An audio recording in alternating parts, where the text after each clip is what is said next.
Hola, ¿cómo están? Les mando un gran abrazo. Aquí estamos en la segunda parte de negociación transformativa, que era el área que nos había quedado sin grabar de esta sesión. Entonces vamos a trabajarla para los compañeros que no pudieron venir a clases. Empezamos a hablar de lo que es los diferentes tipos de negociación.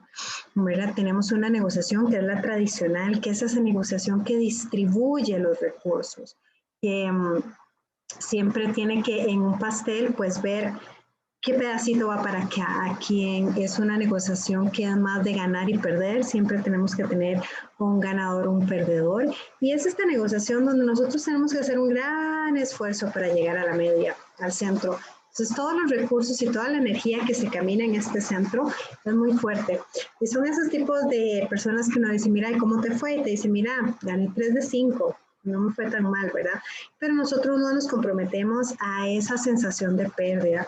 Y luego tenemos esta negociación que integra los recursos, integra las personas, que no va tanto hacia el objetivo, sino más hacia el sentir y el ver de las personas. En esta parte tenemos dos tendencias dentro de la negociación tradicional y la negociación transformativa. La primera tendencia es la pragmática, que es nosotros vamos hacia un objetivo. Entonces las personas, los recursos, absolutamente todo, tiene que ir enfocado hacia cumplir el objetivo. La parte emocional aquí no es tan tomada en cuenta, ¿verdad? Es más una parte importante transaccional, donde sí se da mucho el área de ganar-ganar, ¿verdad? Se busca que haya recursos distribuidos de manera similar o equitativa al menos, ¿verdad? Y tenemos la otra parte que es la parte humanista, que no se enfoca tanto en el objetivo, sino que se enfoca en que las personas se sientan integradas. Entonces el negociador está muy atento a cuáles son esas necesidades, a cómo se sienten las personas, a dónde se ven ellas a futuro, cuáles son esas cosas que todavía no están reconociendo, ¿verdad? Y sobre todo lo llevamos hacia un área muy de impacto. ¿Cuál es el impacto que vamos a crear en la relación? Acá el objetivo perfectamente puede cambiar, no hay ningún problema de que el objetivo cambie, siempre y cuando la relación esté comprometida, o sea, siempre y cuando la relación vaya hacia un compromiso, pues. Entonces, si en ese compromiso y en ese camino nos damos cuenta, pues que el objetivo no era exactamente el que necesitábamos, no hay problema de cambiarlo, a la diferencia de la parte pragmática, que es más transaccional. ¿Qué fue lo que nos enseñaron? Nos enseñaron que en la negociación tradicional siempre debe haber un ganador y un perdedor, ¿verdad? Alguien siempre debe tener la razón y el otro debe concesionar si debe cambiar su parecer o no. También en este tipo de negociación el problema es el otro. ¿Por qué el problema es el otro? Porque el otro es el que no entiende, el que no se siente bien, el que no está comprendiendo cómo hacer las cosas, ¿verdad? Desde acá nosotros nos vamos mucho a vender ideas al equipo, ¿verdad? Entonces llegamos con una propuesta y tratamos de acomodar la información de tal manera que todo el equipo esté de acuerdo. Y el enfoque es muy centrado en el poder. ¿Por qué en el poder? Porque al final siempre debe haber una sola persona que tenga la razón, o bueno, al menos una sola forma de hacerlo, un solo objetivo. Y tenemos diferentes estilos, ¿verdad? Dentro de la negociación tradicional hemos escuchado mucho hablar del estilo blando y el estilo duro, donde el estilo blando es aquella persona pues que es más permisiva, que le cuesta más poner límites, que de alguna forma es más conciliadora también, que muchísimas veces prefiere ceder, ¿verdad? En las negociaciones. Y tenemos un negociador más duro, que es aquel que contraataca, que es más fuerte, que viene de dos formas, desde el que es más energético, ¿verdad? Que es encantador, que nadie le puede decir que no y se cumple lo que él quiere, pero es lo que él quiere, hasta que el negociador duro, que es más difícil, de carácter más fuerte, con una voz más imponente, con un lenguaje más tajante, más agresivo, más... aquí se hace lo que yo digo o ahí está la puerta, ¿verdad? Que ya es como un extremo muy fuerte el negociador duro o inclusive este negociador que manipula mucho con tal de que las cosas siempre salgan a su favor o salgan de la forma que él considera correcta. Entonces, a eso se llama contraatacar, ¿verdad? Su lectura de la gente, del entorno de las personas va mucho en cuáles son esas áreas en donde las personas están un poco confusas o no tan fuertes y las lleva hacia donde él quiere. Y entonces tenemos que la negociación tradicional, ¿verdad? El problema normalmente es el otro. Se centra en las preferencias porque es lo que cada uno considera que es correcto, o sea, lo que prefiere que se haga. Puede haber un lenguaje violento, aunque no sea exactamente, el lenguaje violento no solo es levantar la voz o usar un vocabulario inapropiado, usar malas palabras, ¿verdad? O palabras despectivas, sino también pueden haber muchos silencios, pueden haber muchos comentarios pasivo-agresivos, pueden cuestionar mucho si somos la persona correcta o no para hacerlo, y todo eso de alguna manera sigue siendo violenta porque siempre va en función en que yo tengo que bajar un poco el poder del otro para que mi posición se llegue, ¿verdad? Se pierde la creatividad definitivamente porque ante esa tensión estamos más preocupados por llevarle la contraria al otro que por ser creativos, ¿verdad? Obviamente con esas dos que yo no quiero, tengo una pérdida de compromiso y las relaciones se vuelven a corto plazo, o sea, los acuerdos no son sostenibles y no son realmente flexibles cuando vienen cambios radicales.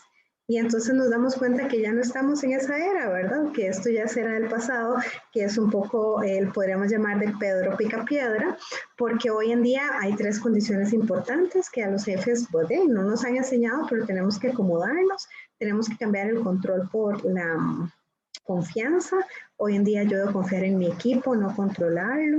La otra cosa muy importante es que debo hacer uso de recursos tecnológicos para que saber en qué están todos, en qué momento estamos llegando a ser efectivos, ¿verdad? Que toda la información está abierta, ya la información está cerrada, no es que hay una dirección y solo unos pocos la saben, ahora toda la información tiene que estar abierta y la mejor forma es en este tipo de programas tipo Monday, ¿verdad? Donde la gente entra y vemos todo lo que están haciendo al mismo tiempo.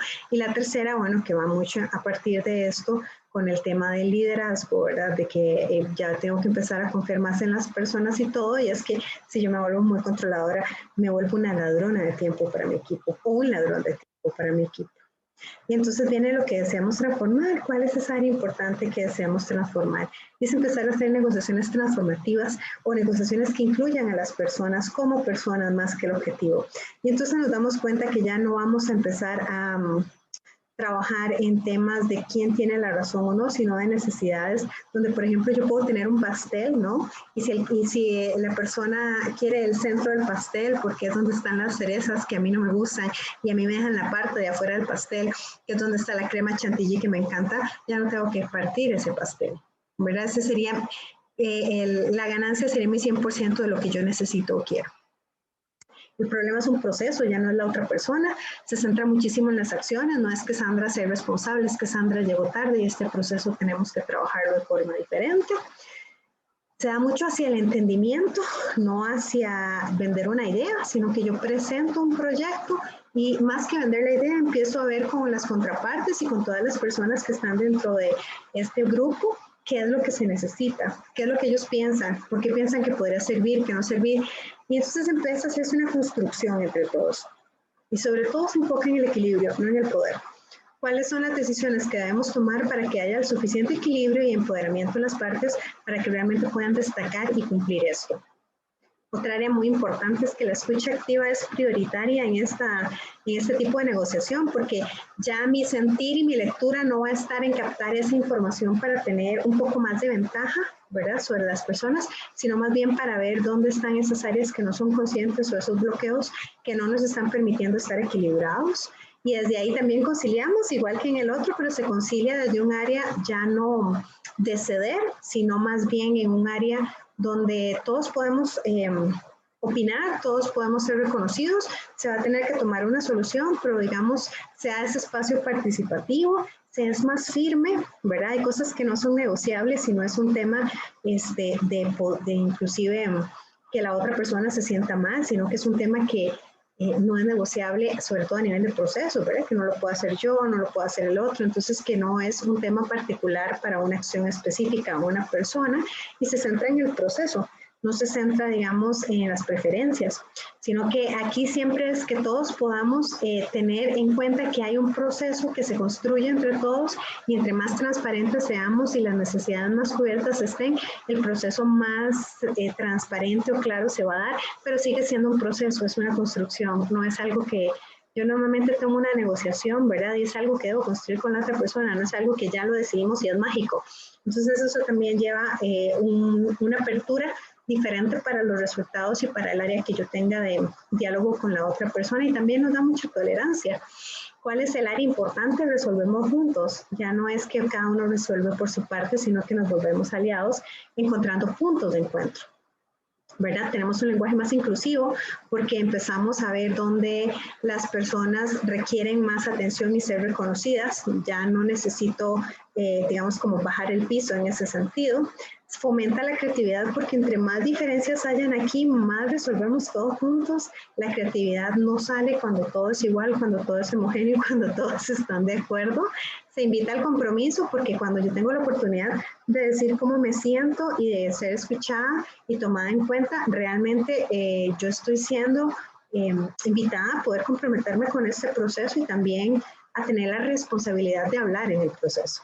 Y se dan relaciones a largo plazo, pues porque hay un montón de cosas 360 que no habíamos visto, que estamos contemplando, y al entender que es un proceso, es una construcción y un feedback constante. Entonces es sumamente adaptable al cambio. Muy bien, después habíamos hecho el juego de las naranjas y ahora vamos a hablar de las matrices. Las matrices son este tipo de planeación que yo voy a hacer antes de tener una conversación transformativa. Ahí tenemos el tema de la conflictología. Entonces, cómo nosotros a través de la negociación podemos resolver en un área de sobrevivencia, podemos resolver en un área preventiva. La negociación tradicional va aquí, ¿verdad? Porque hay un tema de tensión, de poder, donde hay un estancamiento porque las partes pueden no estar de acuerdo y sentirse sumamente violentadas y hay una escalada de pérdida de confianza. Mientras que el área transformativa está aquí en prevenir. Yo empiezo a ver necesidades, empiezo a entender cuál es el problema real, empiezo a hacer de las partes mi stakeholder y no el que tiene que estar del otro lado ganando, perdiendo. Empezamos a resolver, contenemos con un plan de acción y hacemos una bajada importante con un proceso. Y después, bueno, viene, ¿qué ocupamos para negociar? Puntos de encuentro. Si no hay puntos de encuentro, no podemos negociar, porque siempre vamos a ver al otro muy distante. Debe haber más de un actor. ¿Qué quiere decir eso? Que no podemos negociar por el otro. Siempre está el otro 50%, ¿verdad? Que es la parte importante de la toma de decisiones. Debe haber un proceso de comunicación activo y definitivamente debe haber un conflicto porque necesito resolver algo. Y por último, pues, acuerdos a largo plazo. Tenemos dos tipos de matrices, está la sopa y está el min y el mam. La sopa es el mejor escenario de alternativas que puedo tomar y el peor escenario. Entonces nos vamos a mover en estos dos escenarios. ¿Cuáles son mis necesidades? ¿Cuáles son mis mejores decisiones? ¿Y cuáles son mis mejores criterios? ¿Qué son los criterios? Los criterios son aquellas normativas o reglas que yo no puedo cambiar. Por ejemplo, si a mí me dice, si yo quiero negociar con mi jefa, entrar a las 10 de la mañana y salir a las 7 de la noche, pero yo tengo un puesto de recepción al público y nadie puede cubrir, un criterio para esa negociación es que no se podría llevar a cabo porque a la hora que yo fui contratada, ¿verdad? Para ese puesto en especial, no se podían negociar los horarios. Y no porque yo no quiera o no haya una necesidad ahí, digamos, de fondo, sino porque hay un criterio del rol del puesto que para eso fue creado. Y entonces abajo tenemos cuáles serían mis peores posiciones, ¿verdad? ¿En qué es eso que yo puedo decir, no lo hago más por ego que por otra cosa? ¿Cuál sería la invención? Invención en este caso quiere decir qué sería aquello que yo siento que es lo peor que puedo perder. Y la presión. A nivel de presión, ¿qué sería aquello que me puede presionar para que yo ya no quiera ser colaborativa? Ok, yo también tengo que tener en cuenta que mi contraparte va a tener su sopa. Entonces la idea es que nosotros nos podamos mover y empecemos a averiguar la sopa o el área de posible acuerdo de mi contraparte. Y ahora tenemos la matriz de Alman, que es la mejor alternativa de acuerdo negociado. Es importante para que esta matriz se cumpla que los intereses de ambas partes queden satisfechos, que sea una buena opción y no hayan desperdicios, que sea un acuerdo legítimo.